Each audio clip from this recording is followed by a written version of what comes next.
Ng'ennaku z'omwezi mukaaga omwezi ogw'omwenda omwaka guno twakulaga abatuuze ku byalo bisatu okuli Kasozi, Maggwa ne Bugaya nga biri mu ggombolola makulu bita mu disitulikiti y'e Luweero nga balajjana olw'ebbula ly'amazzi nga bano baali 7 nga amazzi ge basena bagajja mwala aganywebwa n'ente ate nga n'abalimi mwe banaabira obulimiro. Guno omwala nga bwe nkugambye si gwa ssomero era bwe nkugambye nti oli bw'oba omusanzeemu anaaba yiddembe ly'okunaabiramu. Nnyo era bagunaabiramu tebayinza butagunaabiramu. Bagunaabiramu kati eri omwana ava eri ng'asena busenyi mazzi ennyonta yamulumye edda ye tomubuulira ebyo.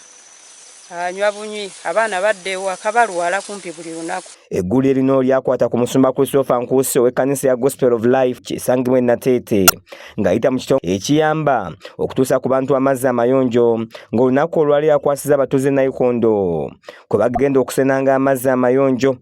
N'abantu abakulu enkyukakyuka n'ebirowoozo dembi nnyo ku mazzi kubanga wano tuli ku mayiro 3 n'ekitundu okutuuka awali amazzi.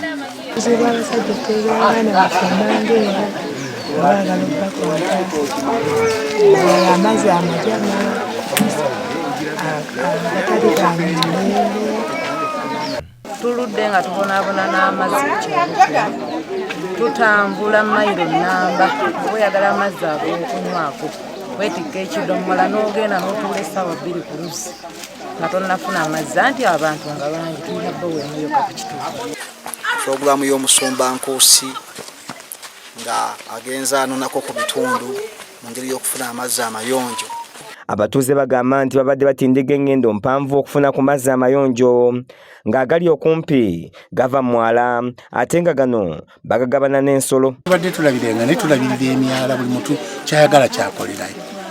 Yo wavudde eri ayagala kunaaba gwe tomunyumiza ati oyagala mazzi. Alese ente ze yali anywesa ente ze gwe tomunyumiza oyagala mazzi. Emisujja bibadde abantu bayisa bubi era nga kugwaliro wali yerikozi gye basinga okuwa musujja mazzi kunywa mazzi mabi bidduka n'obuki.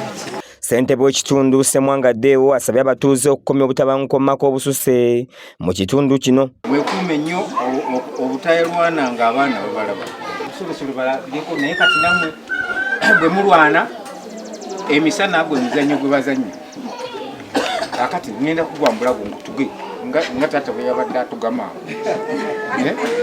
mbasaba obutabanguko. Ssekimpi Godfrey nga ye kansala w'ekitundu ategeezezza nti bali mweraliikirivu olw'abaseduvuta abateega abaana nga bagenda ku nzizi n'abasobyako nga naye asimye omusumba Nkuusi olw'okubakwasizaako. Tubeeraliikiriza omwala ng'ogwo ng'ebirombe ng'ebyo abantu abavubuka ennaku zino si bavubuka bokka n'abantu abakulu enkyukakyuka n'ebirowoozo ebirowoozo byawe byakyuka bw'omulowooleza nti awo wasaanidde okubeera ate sikyabeera. Mwesigwa Tone nga yaddukanya enteekateeka y'okubunyisa amazzi amayonjo okuva mu kkanisa ya Gospel of Life alambuludde ku muwendo gwa Nayikondo ze baakazimba mu bitundu by'eggwanga eby'enjawulo. Abantu b'e Kasozi amazzi amayonjo kino kigenda kuyambako okulwanyisa ku ndwadde ziva mu kunywa amazzi amajama kubanga olaba bw'otunula bye babadde bagakima naawe wennyamira. Kiza Peter yakusakidde eggulu erino ku lwa KSTV Agalero.